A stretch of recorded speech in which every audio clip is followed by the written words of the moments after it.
Hey everybody, welcome back to my channel. Seja muito bem-vindo ao meu canal, Teacher Nicholas aqui, especialista no ensino de língua inglesa. E no vídeo de hoje a gente vai falar sobre 5 expressões que você não deve traduzir literalmente. Como você já sabe, aquela questão de traduzir literalmente não funciona, né? Não funciona. E as expressões que eu trouxe aqui são perfeitas. É um exemplo perfeito de que tradução literal não vai funcionar. A gente vai precisar entender o contexto, como usar, colocar em frases de exemplo. E olha, no final desse vídeo eu vou fazer uma coisa. A gente vai fazer um bônus, tá? Vou te dar um bônus, que é vou te mostrar como você vai aprender vocabulário em inglês da forma correta, o que você deve fazer para que você consiga aprender vocabulário, palavras e para que você consiga aplicar isso no momento que você for conversar com alguém em inglês. Mas sem mais delongas, vamos já direto para a aula. Antes da gente ir, só vou te pedir uma coisa. Se inscreva aqui no canal, deixe também um thumbs up, um joinha, porque ajuda demais na entrega do nosso vídeo. E se você quiser conhecer as minhas aulas particulares de inglês, clique no primeiro link da descrição desse vídeo. Então vamos lá, pessoal. A primeira expressão que eu separei aqui para o nosso vídeo é a expressão here you are ou there you go. Se a gente for traduzir essas duas expressões literalmente, vai ficar algo como aqui você está ou lá vai você, o que não faz nenhum sentido. Então a gente vai usar essas expressões quando a gente precisa entregar algo para alguém. Então naquele momento que você vai entregar, pode ser talvez um presente, pode ser dinheiro, pode ser o teu passaporte lá no aeroporto, pode ser, cara, qualquer outro item que você for entregar para alguém, você vai usar a expressão here you are. Ou a expressão there you go. Here you are é uma expressão mais usada no inglês britânico, mas também a gente vê sendo muito usada no inglês americano. E there you go é muito mais comum no inglês americano. Então a gente vai imaginar aqui uma situação de restaurante. Então vamos dizer que você está ali almoçando, jantando com um amigo, e aí o cara fala assim, ó, você pode me passar o sal? Em inglês seria can you pass me the salt? Can you pass me the salt? E aí quando você for passar, você quer dizer assim, ó, aqui está. Então você vai dizer here you are. Here you are. Ok? Então, can you pass me the salt? Here you are. Ou, por exemplo, vamos imaginar que você está lá no aeroporto, tá? E aí o cara da imigração diz assim, eu posso dar uma olhada no seu passaporte? Can I see your passport? Can I see your passport? E você vai entregar o passaporte e vai dizer, there you go. Ou você pode usar a expressão, here you are. Então, can I see your passport? Here you are. Ou, can I see your passport? There you go. Com essa entonação, there you go. Ou, here you are. Here you are. There you go. A segunda expressão é a expressão I'm into. I'm é a contração de I am, ok? Primeira coisa, então, I'm into. E se a gente for entender assim, sem nenhum contexto, parece que significa eu estou dentro, né? Mas não faz sentido nenhum, né? Não faz sentido algum. Você está dentro do quê? Da casa? Aonde você está? Não faz sentido. Então, primeira expressão é I'm into. Quando você diz I'm into, significa que você está interessado em alguma coisa, ou talvez que você curte algo, mas assim, bastante. Então, às vezes até no sentido romântico. Eu tô curtindo você, eu tô gostando dessa pessoa, tô gostando desse cara, dessa mulher. Então, I'm into. Então, vamos pensar no contexto de música. Então, vamos dizer assim, cara, eu realmente estou gostando de música pop ultimamente. Eu posso até colocar o really. I'm really into. E aí eu só tô intensificando, que tá dizendo assim, eu ando gostando muito.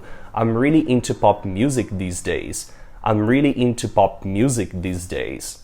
Trazendo agora para idiomas, então vamos dizer assim, cara, ela gosta muito de aprender idiomas. She's really into learning languages. Ou se eu não quero colocar essa ênfase, eu posso apenas dizer she's into learning languages. She's into learning languages. I'm really into learning languages. Nossa terceira expressão é a expressão I see where you're coming from. Cara, se você traduzir literalmente, não vai fazer sentido. Eu vejo de onde você está vindo. Não faz sentido.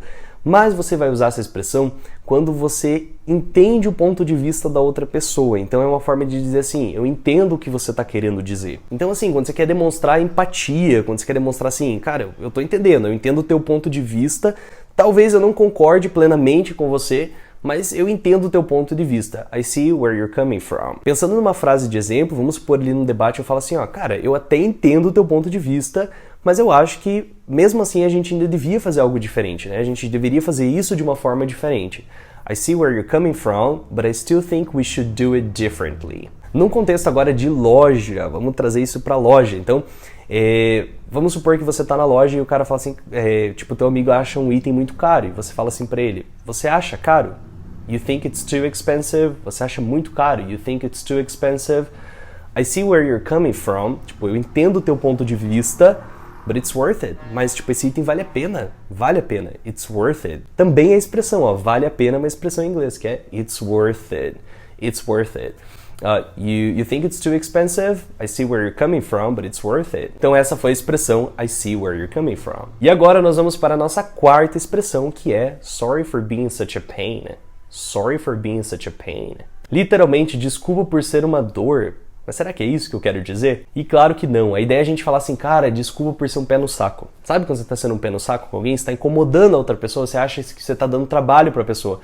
E você quer se desculpar por isso, você não quer ser um pé no saco, você não quer incomodar a pessoa, então você vai dizer sorry for being such a pain. Então vamos pensar assim num contexto, tipo, de explicação, talvez. Você fala assim, cara, desculpa por ficar te incomodando tanto, mas será que você pode me explicar novamente?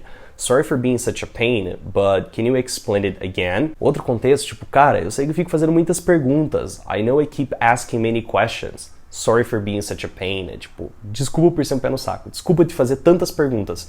I know I keep asking many questions. Sorry for being such a pain. A quinta expressão eu percebi que a gente usa muito ela em português, que é aquela expressão no final das contas, no final do dia. Tipo, cara, no final das contas é você por você. No final do dia, ninguém vai pagar tuas contas. No final do dia, no final das contas, o que importa é a tua felicidade. Então a gente usa bastante essa expressão em português. E em inglês essa expressão vai ser at the end of the day. E a gente junta um pouquinho mais e fala at the end of the day. At the end of the day. Então, se quer resumir um argumento, tá chegando uma conclusão, né? Vai chegar a uma conclusão, algo assim? At the end of the day. Então, exemplo, vamos supor que a gente está falando de felicidade. Então, no fim das contas, o que importa, o que realmente importa é a tua felicidade. At the end of the day, what really matters is your happiness. At the end of the day, what really matters is your happiness. Outro exemplo, tipo, falando sobre problema. Então, assim, cara, a gente teve um problema, mas no final das contas, tipo, tudo deu certo, tudo se resolveu. Então eu diria, we had some problems, but at the end of the day, everything worked out fine. We had some problems, but at the end of the day, everything worked out fine. E essas foram as 5 expressões que você não pode traduzir literalmente. Não dá pra gente traduzir literalmente, senão...